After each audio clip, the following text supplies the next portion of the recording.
요한복음 19장 30절 우리 다 같이 한 목소리를 읽겠습니다. 시작. 예수께서 신포도주를 받으신 후 가라사대 다 이루었다 하시고 머리를 숙이시고 영원히 돌아가시니라. 아멘.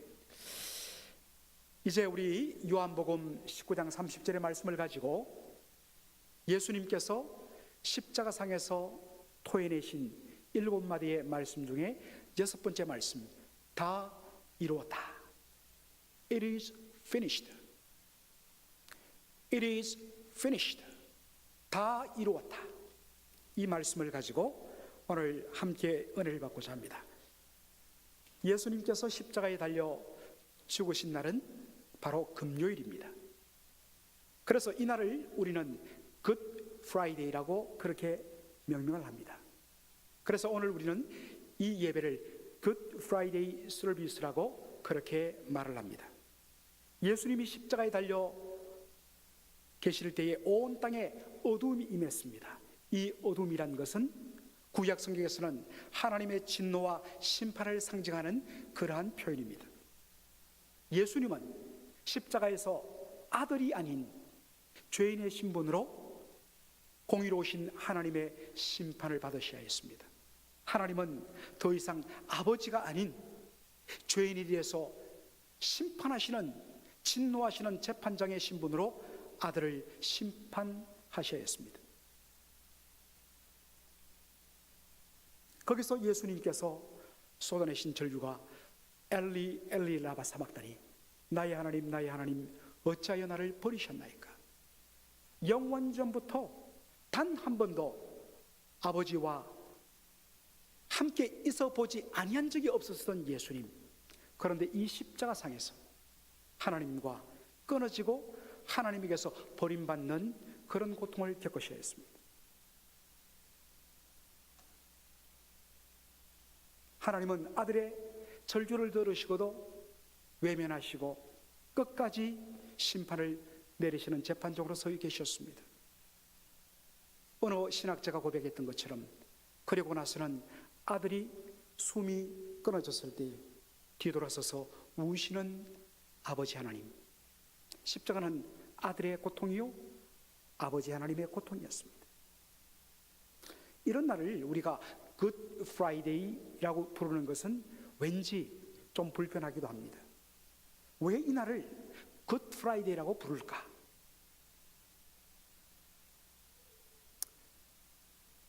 전 세계적으로 가장 권위가 있는 영어 사전이 옥스퍼드 English Dictionary입니다. 이 옥스퍼드 영어 대사전을 보면 이 good이라는 이 단어의 설명이 나와 있는데, 여러 가지 미닝 중에 good의 미닝 중에 하나가 뭐냐? holy입니다. 거룩하다는 뜻입니다. 여러분들, 왜 우리가 Good Friday 서비스를 거룩할 성자를 써서 성금요 예배라고 부르는지 이제 그 의미를 여러분 아실 것입니다. 예수의 십자가는 너무나 슬프고 고통스러운 일이지만 이 십자가에는 우리를 구원하시고자 하는 하나님의 선하심이 충만합니다. 그래서 우리는 감히 슬프지만 이 날을 Good Friday라고 그렇게 부를 수가 있는 것입니다. 예수님은 오전 9시에 못에 박혀서 장장 6시간 동안을 십자가상에서 고통당하셨습니다. 십자가에서 모든 저주를 받으시고 모든 심판을 다 감당하신 후에 이 모든 것이 다 이루어진 줄 아시고 예수님께서는 I'm thirsty, 내가 목마르다 하셨습니다. 이 말을 들은 사람들이 주변을 보니까 거기에 바로 신포도주가 들어있는 그러한 그릇을 발견했습니다. 정확한 표현은 이런 그릇이 아니라 jar, 바로 물병이었습니다.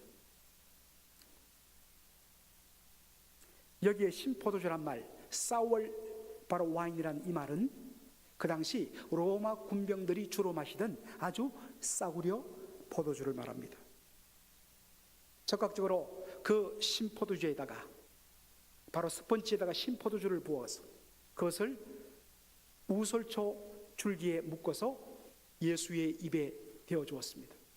예수님께서 바로 해융에 묵으면 그 신포도주를 조금 맛보시고는 드디어 힘을 다하여서 이렇게 말씀하셨습니다. 요한복음 19장 30절에 다 이루었다. 다 이루었다. 여러분들, 이 다 이루었다는 말에 좀 천천히 띄우세요. 아직 말 안 했는데, 다 이루었다는 이 말에 헬라어 단어가 무엇인지 화면을 한번 보시기 바랍니다. 다 이루었다. 자, 여러분들 헬라가 어떻게 되어 있죠? 테텔레스타이라고 되어 있습니다. 한번 우리 따라 한번 해보죠. 테텔레스타이. 예, 이 단어 정도는 여러분 꼭 기억하셨으면 좋겠습니다. 테텔레스타이. 다 이루었다. 영어로 it is finished. 예수님께서 십자가에서 당하시던 모든 고난을 다 끝냈다는 그러한 말일 것입니다. 그런데 이 테텔레스타이, 다 이루었다는 이 테텔레스타이의 원어적인 의미 중에 하나가 뭐냐? 다 집을 졌다. 다 값을 치루었다. 테텔레스타이는 뭐라고요? 다 값을 지불했다.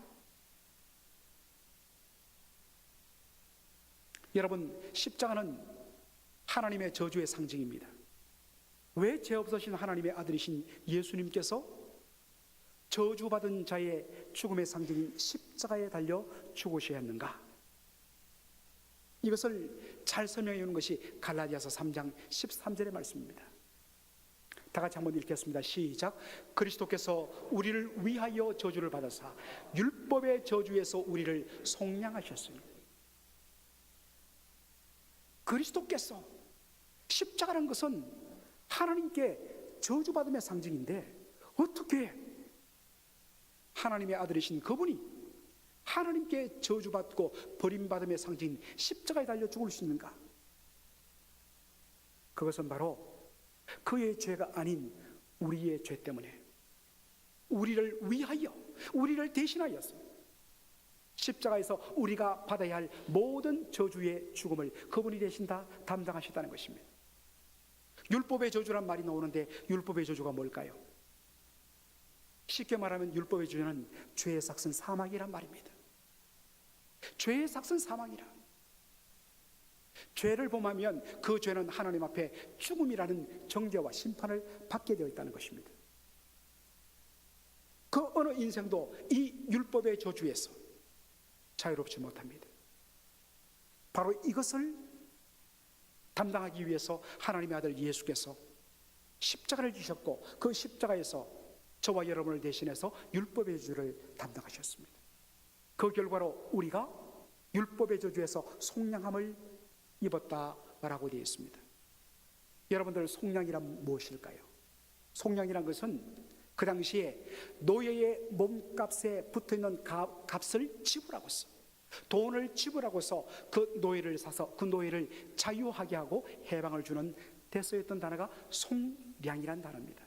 Redemption. 십자가에서 저와 여러분의 죄의 값, 죄의 삭은 사망이라 그 죄의 값을 예수님께서 대신 지시고 죽으심으로 말미암아 우리를 죽음과 바로 심판에서, 죽음의 심판에서 우리를 온전히 건져주신 것입니다.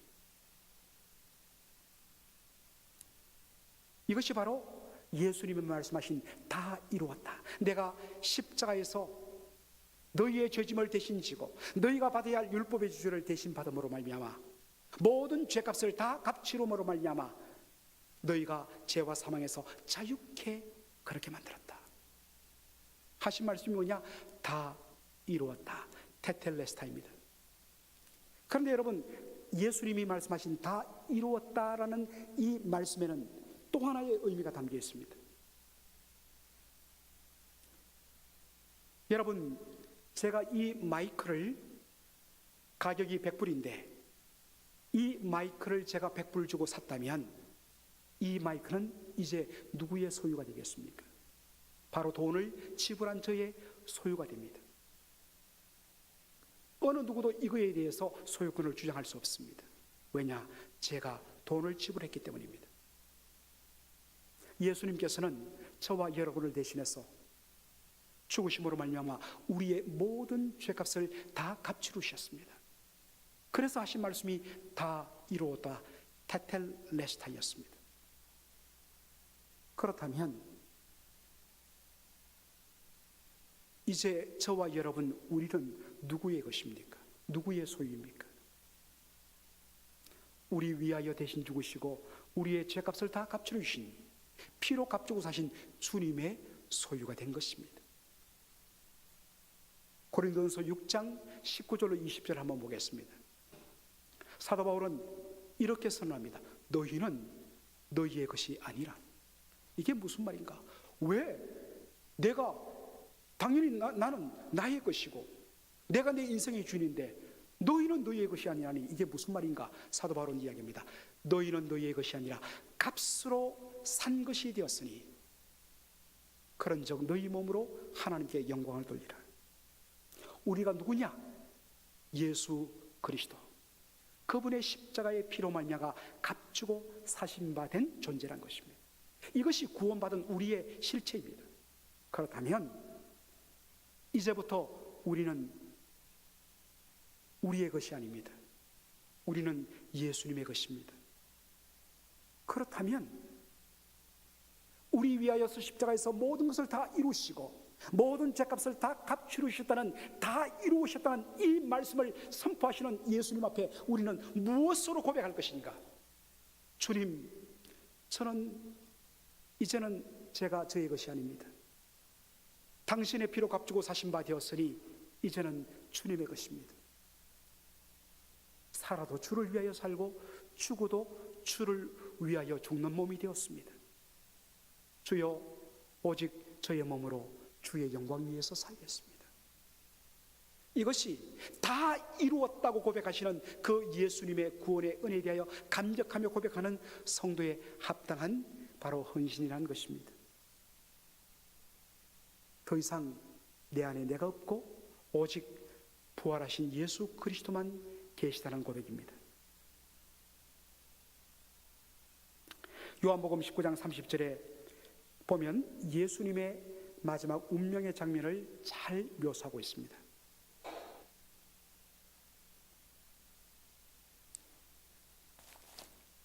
다 같이 한번 읽어보도록 하겠습니다. 다 이루었다 하시고 머리를 숙이시고 영혼이 돌아가시니라. 여러분들, 여기에 머리를 숙이시고 라는 이 표현이 있는데, 머리를 숙이시고 이 말은 머리를 두다, 머리를 기대시고 라는 뜻입니다. 그리고 영혼이 돌아가다란 말, 영어 성경에서는 gave up his spirit, 그의 영혼을 내려놓으셨다, 포기했다, 이렇게 번역됐는데 사실 이 번역은 정확한 번역이 아닙니다. 헬라 원어의 정확한 번역은 자신의 영혼을 그의 손에, 누구의 손입니까? 아버지의 손에 온전히 hand over, 건네주셨다. 하나님 아버지의 손에 온전히 맡기셨다. 한마디로 말하면 예수님은 자신의 마지막을, 자신의 전 존재를 하나님께 다 맡기시고 하나님께 온전히 기대셨다는 말씀입니다. 여러분들, 여기에 머리를 숙이셨다는 것은 머리를 기대다, 머리를 두다라는 표현인데, 이 똑같은 헬라어 단어가 쓰인 성경 구절이 있습니다. 바로 마태복음 8장 20절 말씀이에요. 여러분 잘 아시는 말씀이죠. 한번 읽어보겠습니다. 예수께서 이르시되 여우도 굴이 있고 공중의 새도 거처가 있으되 오직 인자는 머리 둘 곳이 없다 하시니라. 오직 인자는 머리 둘 곳이 없다. 예수님의 곤고한 삶을 이것보다 잘 설명하는 표현은 없습니다. 머리 둘 곳 없으신 예수님, 너무나 가난하셨고 어디에서나 환영받지 못했던 예수님, 그 어디에서도 위로와 기댈 수 있는 곳이 없었던 예수님,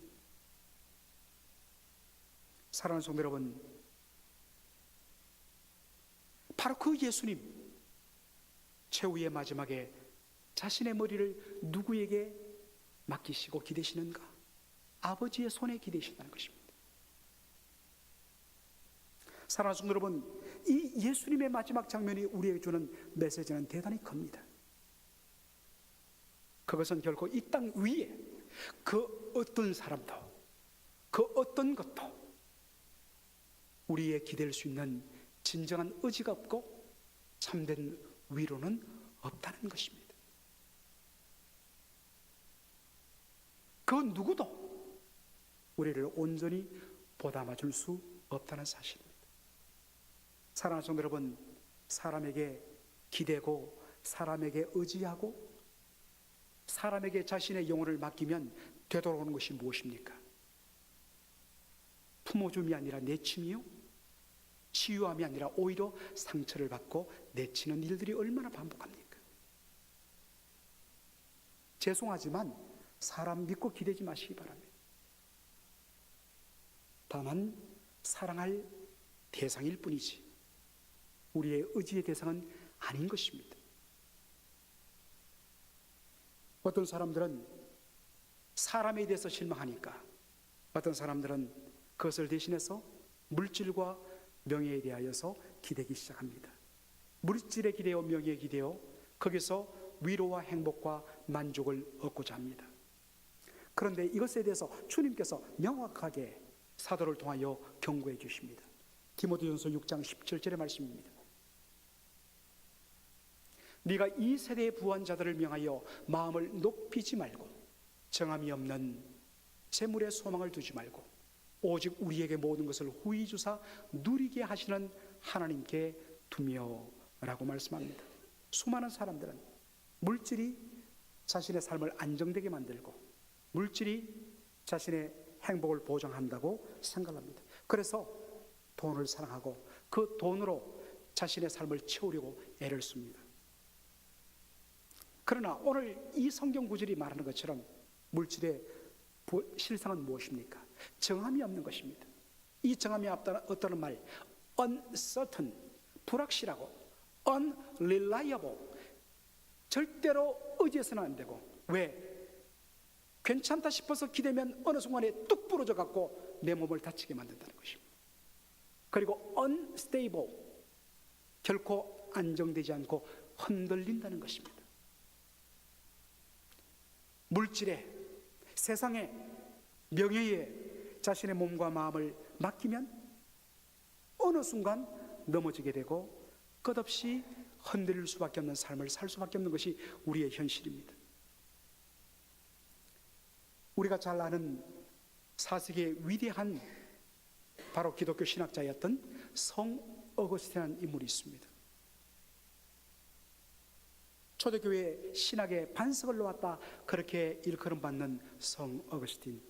그러나 그는 젊어서 성적인 쾌락에 탐닉했습니다. 사생활을 낳았습니다. 세상적인 명예를 추구했습니다. 그리고 세상의 지식과 철학과 그리고 세상의 수많은 종교들을 다 탐닉을 했습니다. 그런데 그 어디에서도 진정한 위로와 만족을 얻지 못했습니다. 나중에 그가 회개하고 돌아와서 그가 쓴 위대한 작품이 Confession, 바로 고백록이라는 책이죠. 여러분들 예수 믿는 사람이라면 성경 이외에 한 권을 꼭 읽으라면 고백록을 읽으라고 권해드리고 싶습니다. 그가 자신의 지난 삶을 쭉 반성하며 주님 앞에 고백하는 표현 중에 하나가 바로 이것입니다. 한번 보여주시죠. 주님 안에서 안식을 발견하기까지 우리의 마음은 그 어떠한 안식을 누릴 수 없습니다. 주님 안에서 안식을 누리기까지 결코 우리의 마음에는 진정한 안식이 없습니다. 이 땅에서의 참된 위로와 소망과 안식은 오직 하나님 아버지 품밖에는 없습니다. 어렵고 힘들 때에 그 답답하고 안타까운 것들을 기도의 보따리를 사서 십자가 앞에 내어놓고 아버지 손에 맡겨드리며 그 아버지께 여러분의 영혼을 맡기고 기도해야 되는데, 그것을 사람에게, 또 그것을 물질에게, 명예에, 세상적인 것으로 기대면 기대를수록 흔들리고 불확실하고, 그리고 어느 순간에 뚝 부러지는 바로 갈대 지팡이 같은 그런 것밖에는 없다는 것입니다. 예수님께서 바로 그런 우리의 인생에 대해서 거룩한 초대를 하십니다. 마태복음 11장 28절, 우리 함께 다 같이 읽도록 하겠습니다. 수고하고 무거운 짐진 자들아, 다 내게로 오라. 내가 너희를 쉬게 하리라.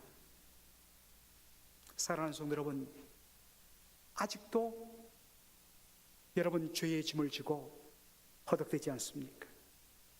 아직도 자신의 문제를, 자신의 짐을 자기의 힘으로, 다른 사람의 힘으로, 아니면 물질과 권력의 힘으로 해결하려고 하지 않습니까?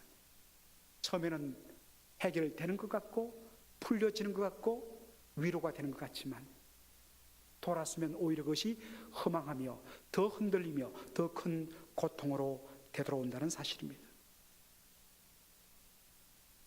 예수님을 바라보십시오. 그의 마지막,